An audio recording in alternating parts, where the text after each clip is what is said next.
एक बार साधु एक गांव में अपने शिष्यों सहित घने पेड़ की छांव के नीचे बैठे थे। आसपास के गांवों से बहुत से लोग अपनी मानसिक समस्याएं लेकर साधु के पास आ रहे थे।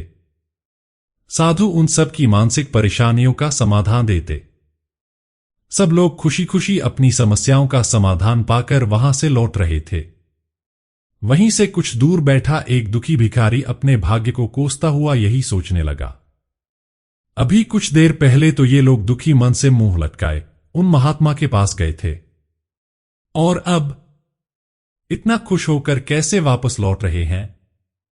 आखिर माजरा क्या है? जरा मैं भी जाकर देखूं कि वो महात्मा ऐसा कौन सा खजाना बांट रहा है इन लोगों को। वे इतने प्रसन्न हुए कि उनके चेहरे लाल हो गए। जब वो दुखी भिखारी कुछ नजदीक गया तो उसने देखा कि ये महात्मा तो लोगों को प्रवचन देकर उनके दुख का निवारण कर रहे हैं। यह देखकर भिखारी के मन में भी तीव्र इच्छा हुई कि क्यों न मैं भी इन महात्मा को अपना दुख बताऊं। मुझे भी अपने दुख का समाधान अवश्य मिलेगा। बस फिर क्या था?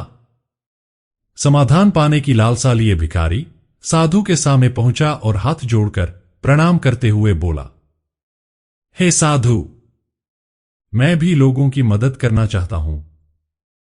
मुझे लोगों की मदद करने की बहुत इच्छा है, लेकिन मैं कैसे मदद कर सकता हूं? मैं बहुत गरीब हूं।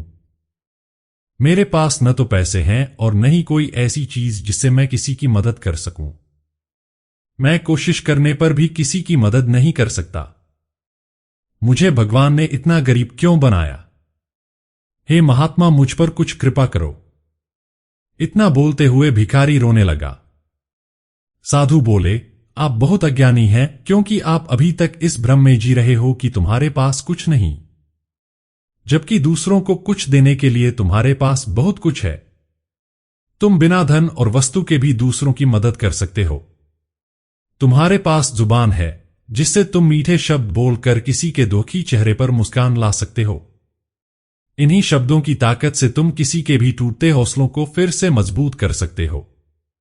इन शब्दों की शक्ति से आप किसी के भी मन में सकारात्मक विचारधारा के बीज बो सकते हैं और उसे गलत रास्ते पर जाने से रोक सकते हैं।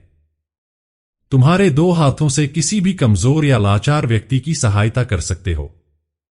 आपके दो आंखें किसी अंधे को रास्ता दिखा सकती हैं। तुम किसी के लिए दुआ कर सकते हो। यह हो सकता है कि उनके बुरे काम फिर से अच्छे हो जाएं।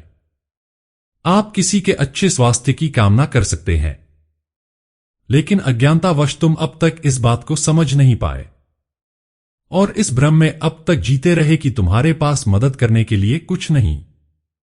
किसी की मदद करने के लिए धन और वस्तु का होना अनिवार्य नहीं है। बिना धन और वस्तु के भी हम कई प्रकार से लोगों की मदद कर सकते हैं। साधु के ज्ञान से भरे ये सुंदर शब्द सुनकर भिखारी के चेहरे पर मुस्कान आ गई और वह खुशी से झूमता हुआ वहां से चला गया। इस मोरल स्टोरी से हमने क्या सीखा?